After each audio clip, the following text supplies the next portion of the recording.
I always thought we were a typical family, just like everyone else. We had our routines, our shared memories, our traditions. But looking back now, I can see the cracks, the quiet signs that hinted at something wrong. My parents, Sarah and David, had been married for 20 years, and while we had the facade of a happy family, I'd noticed the subtle shifts over time. The way my mom and dad exchanged these brief, wordless glances that seemed to carry something unsaid, the way my mother sometimes looked like she was somewhere else even while sitting at the dinner table. I thought she was just tired or preoccupied. Now, I wonder if she was already drifting away from us. One afternoon, I stayed late at school for an extra class, trying to finish an assignment that had been weighing on me all week. When I finally arrived home, the sun was beginning to dip in the sky, casting long shadows across the front yard. The house felt strangely still, like a held breath. I dropped my bag by the entryway, the sound echoing in the quiet, and pushed the door shut. It swung softly, catching before closing with a quiet, heavy click. That's when I heard it, a sound that didn't belong, muffled but unmistakably a laugh, light and warm, filtering from the living room. I froze, my hand still resting on the doorknob. It was a man's voice, low and rich, followed by my mother's moan, softer, warmer than I'd ever heard before, like an entirely different person. An electric jolt shot through me, freezing me in place. My fingers slipped from the doorknob as I stood rooted, unable to make sense of what I was hearing. Without thinking, I crept toward the living room, each step feeling heavier than the last. The hallway stretched on forever, like something out of a dream, each inch pulling me further into a scene I could barely process. The air around me felt thick, and my pulse drummed so loud I was sure it would give me away. As I approached, I caught a faint scent, my mother's favorite jasmine perfume, delicate and familiar, but mingled with something else, something unfamiliar, a faint, musky cologne that didn't belong. My stomach twisted painfully, and yet I couldn't stop myself. I moved closer, my breath shallow and quiet, inching forward until the voices became clearer, my mother's soft murmur intimately weaving with his. And then, I saw them. My mother was wrapped in the arms of a man I'd never seen before, his hand resting gently on her waist as she rode him on the sofa. She looked up at him with a softness, a warmth that I hadn't seen in years. Her face was relaxed, a smile playing on her lips, and it was like watching a scene from a life I didn't know. It was like they existed in a world apart from mine, something private and foreign. A realization hit me hard, like a punch to the stomach, stealing the breath from my lungs. This wasn't the mother I knew, wasn't our family, wasn't the life I'd thought we had. Everything felt surreal, like the walls of my reality were suddenly paper-thin, fragile, exposed to the slightest touch. I backed away, a hollow ache spreading through my chest, each step feeling like I was drifting further from something I'd never get back. My vision blurred as tears stung my eyes. I turned and stumbled up the stairs, each footfall muffled as if I were walking underwater, moving through the shock and disbelief that seemed to wrap around me like a fog. When I reached my room, I shut the door, the sound echoing strangely in the quiet house. But even the familiarity of my own room felt hollow, like it couldn't contain the weight of what I'd just seen. I sank onto my bed, feeling numb, as if the world I'd known had slipped through my fingers without warning, leaving me alone in the silence. I sank onto my bed, my knees buckling as if the weight of what I'd just witnessed was pressing down on me, pinning me to the mattress. For a moment, the walls of my room seemed to close in, the familiar space suddenly strange, foreign. I clutched at the bedspread, the fabric coarse against my fingertips, grounding myself as the world spun around me. My thoughts tangled in a mess I couldn't begin to unravel, each one louder and more chaotic than the last. How could this be real? I stared blankly at the ceiling, watching shadows from the tree outside flicker in the late afternoon light, trying to focus on anything but the image seared into my mind. My mother, someone I'd trusted more than anyone, someone I thought I knew. But now, it felt like a stranger had taken her place, someone who looked like her but was so completely different, unrecognizable in the worst way. I took a shaky breath, feeling the burn of tears prickling at the corners of my eyes, but I blinked them back, refusing to let them fall. The silence in my room was deafening, every sound magnified. The ticking of the clock on my nightstand, the hum of the air conditioner, the distant chirp of birds outside the window, all of it meaningless against the chaos in my mind. I pressed my palms to my temples as if I could force the thoughts away, and stop the image from replaying itself over and over. A strange numbness crept through me, spreading from my fingertips to my chest, hollowing me out. I'd always felt safe here, within these walls, but now they felt like a lie, a flimsy backdrop to a story I no longer recognized. The colors of my room, soft blues and whites I'd once chosen with my mother on a weekend shopping trip, felt faded, tainted somehow. The bedspread, the framed pictures, the books on my shelf, all reminders of a life I thought was real. But now, they felt like relics of a past that no longer existed, mocking me with their innocence. A shiver ran down my spine, cold and sharp, as if my own body was rejecting the truth. My mother, how could she? I couldn't understand it. The woman who taught me about honesty, about loyalty, the one who had always been there, telling me that family meant everything. And yet here I was, feeling like I didn't know her at all. It was as if she betrayed not just my father, but every lesson, and every value she'd ever tried to instill in me. I hugged my knees to my chest, curling into myself, seeking comfort where there was none. I had never felt so alone, so completely adrift in my own home, a place that was supposed to be a refuge. The walls, once a shield, felt thin, barely holding back the overwhelming confusion and heartbreak that surged within me. My whole world felt off kilter, like I was teetering on the edge of a chasm, one misstep away from falling into a darkness I didn't understand.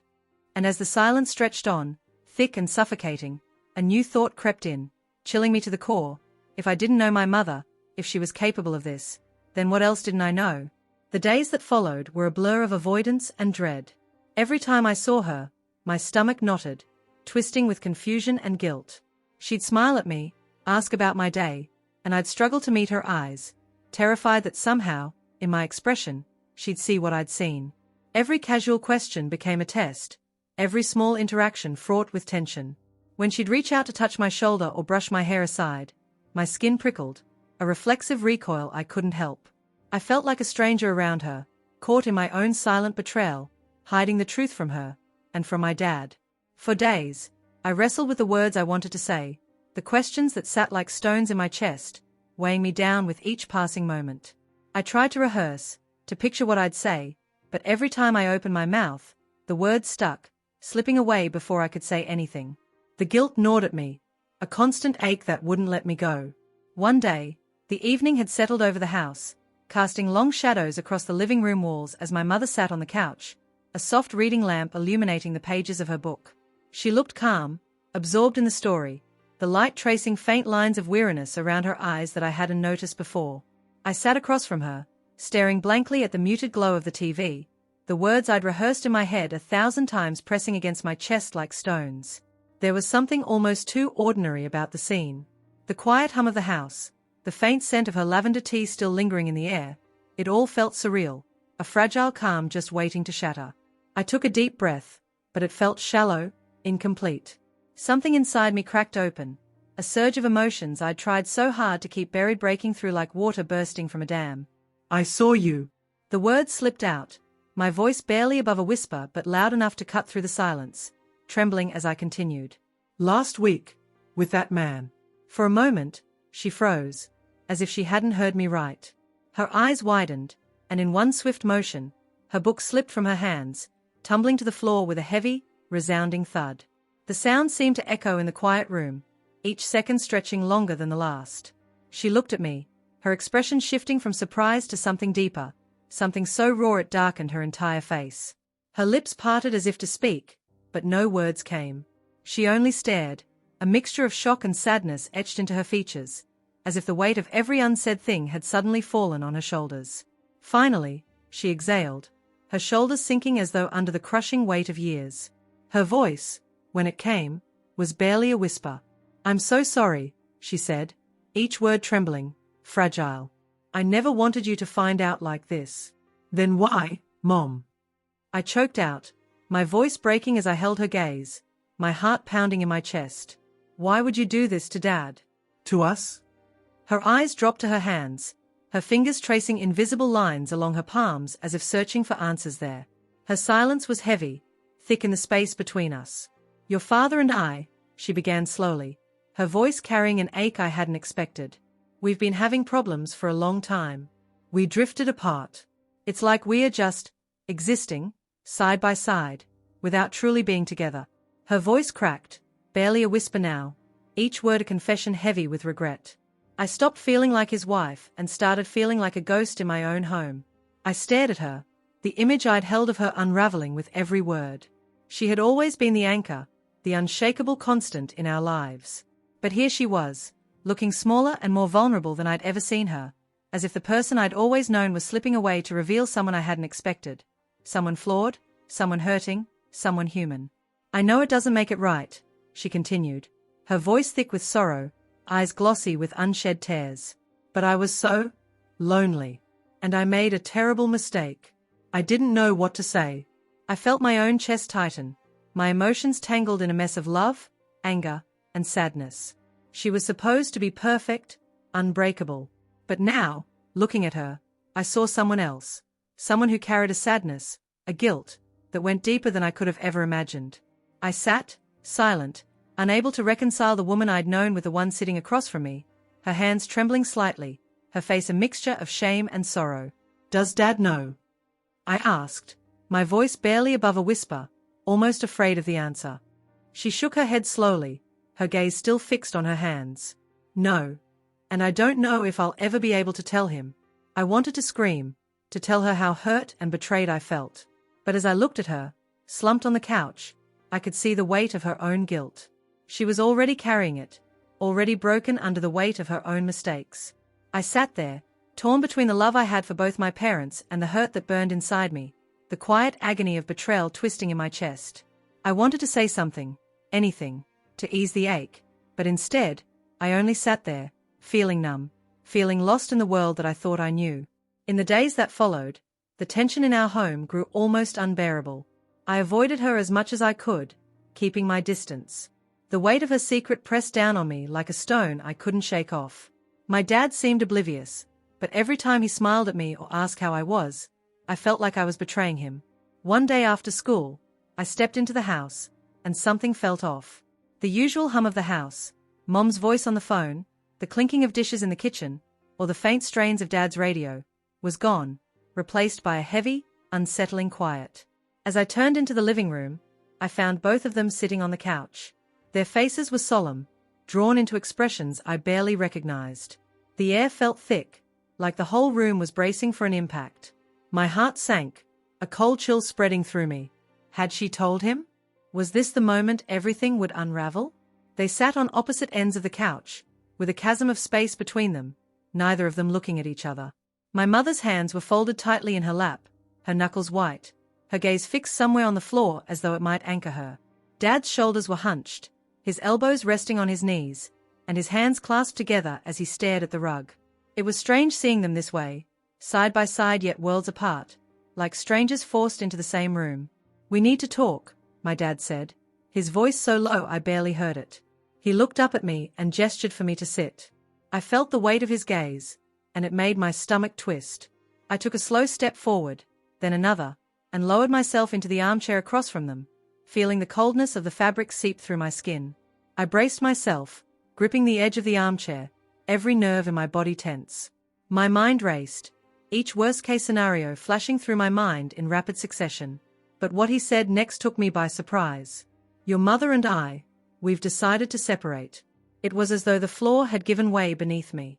For a moment, I felt like I was suspended in air, everything around me moving in slow motion. I hadn't seen this coming, not like this. My father's face looked worn, with deep lines around his mouth and eyes that I'd never noticed before. It was as though he'd aged overnight. His once bright eyes now seemed clouded, hollow. He looked tired, not just physically, but in a way that seemed to reach all the way into his soul. My mother sat beside him, quietly, a tear glistening as it traced a line down her cheek, though she didn't wipe it away. Her shoulders were slumped, her usually bright, lively face drawn with an emotion I couldn't fully understand. "We've tried to make it work," he continued, his voice thick with sadness, like each word was being pulled out of him against his will. "But it's just, we've grown apart." He looked down at his hands, his fingers trembling slightly as they intertwined, twisting together in a silent plea. "It's the best decision for both of us." I sat there in stunned silence, my mind reeling, trying to process what he was saying. The words echoed in my head, bouncing off every memory I'd ever had of us together, all the years we'd been a family. I looked at them, my parents, and realized they were no longer the solid, unbreakable foundation I had always believed in. The feeling of relief that washed over me was strange, almost unnerving. The truth was finally out, and the weight of her secret was no longer mine alone to carry. But beneath that relief was a pain I couldn't quite name. It hurt in a way I hadn't expected, a deep, gnawing ache that settled somewhere between my ribs. My family, the one stable, predictable part of my life, was coming apart, breaking down before my eyes. The life I thought we had, the life I'd clung to, was crumbling into something I no longer recognized. In the months that followed, we all learned to navigate a new reality. My relationship with my mother changed. She wasn't the perfect figure I'd once held her to be, but over time, I saw her for who she was, imperfect, struggling, and human. And somehow, I learned to forgive her. Life wasn't the same, but in a way, it felt more honest. The secrets had fallen away, and we were no longer pretending. It was painful, yes, but it also left room for healing, for acceptance. Sometimes, the hardest truths are the ones that lead to the most profound change.